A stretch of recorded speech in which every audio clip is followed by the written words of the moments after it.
Hi guys, I hope you're all doing well. I have a video today for anybody who's feeling overwhelmed, like there's just too much going on in their life, whether it be amazing or horrible, it's just too cluttered. And I have some tips and some ideas I hope that will help you. But first, I just want to mention that I would love for you guys to send me any requests for videos or any questions you may have for me. And so I'm going to put up a link to this contact form below. Okay, so now back to today's video topic. I feel like minimalism and simple living is really an ongoing process, a lifelong process, and it's about constantly reevaluating. And lately I've found myself at another point where I need to do a pretty good reevaluation because I realize too much has gotten into my life and it's all amazing stuff, but the overall result is that I'm feeling overwhelmed and that doesn't feel good, and then I just can't enjoy all the amazing things. I'm thinking that there may be some of you out there that feel similarly, so I was hoping that this would be a useful video. So when I'm feeling overwhelmed, the first thing I like to do is evaluate my needs. I like to strip down to the basics and just start with, okay, what are my most basic needs? What do I need to have to feel like I can live a healthy, happy life? I think everybody's needs are a little different, but a lot of us probably have many of the same basic needs, like clean food to put in our bodies, and water, and fresh air and sunshine, enough rest, physical activity, love and connection, appreciation, sexual expression, creativity. There's so many of them.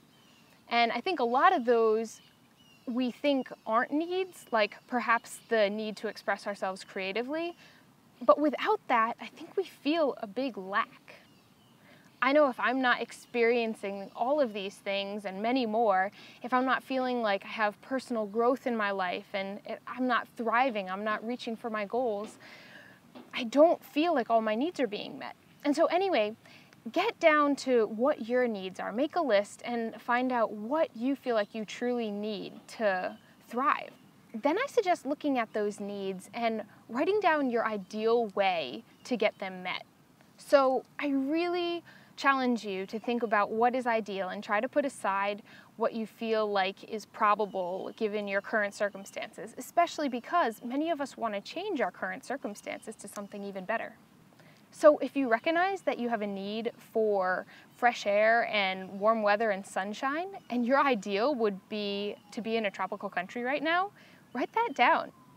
Next to what's ideal, if you want, write down another way you could get that need met if it feels more probable for now, or a step to that ideal way to get it met in the future. So as you go down this list of needs that you made for yourself, and next to it then you have ways that you could ideally get those met, I invite you to create another column that's ways in which those needs are not being met. So for example, perhaps you have a job, this seems to be a common one, a job that it meets the need for you of financial stability or something of that sort. However, you don't really feel like you're getting to express yourself creatively in that job, or you're not enjoying the connection with other people. Maybe you're not enjoying the environment that you're in, or the clothes you have to put on to get there, or the stress that you feel like it brings along in your life. So if there are areas like that you feel like your needs really aren't being met, I invite you to write those down in another column. And of course, if you're not a list person, don't write a list. Just do this mentally or whatever feels right for you. It's all just a suggestion and invitation. If you can, during this process, be curious and creative and playful. Remember when we were kids and we used to dream up everything and we didn't even need toys because we were just playing and fantasizing about life? I feel like we can still do that and we can still create our ideal life that way. It's just we've gotten so out of touch with that practice because we feel like we need to spend time based in reality. But what I've found is that the more time we concentrate on what is, especially if it's something that we don't enjoy, the more we're just going to generate of that same thing. But if we can get into that playful space and imagine and create, then we open up this whole realm of possibilities for ourselves. When you're looking at your lists or mentally imagining your lists, think about how it would feel to say no. to more things in your life, to say no to the job you don't like, or to the relationships that aren't serving you anymore, or to an offer you got from a friend that just didn't really excite you but you felt obligated to do, but instead you say no and you clear this space in your life.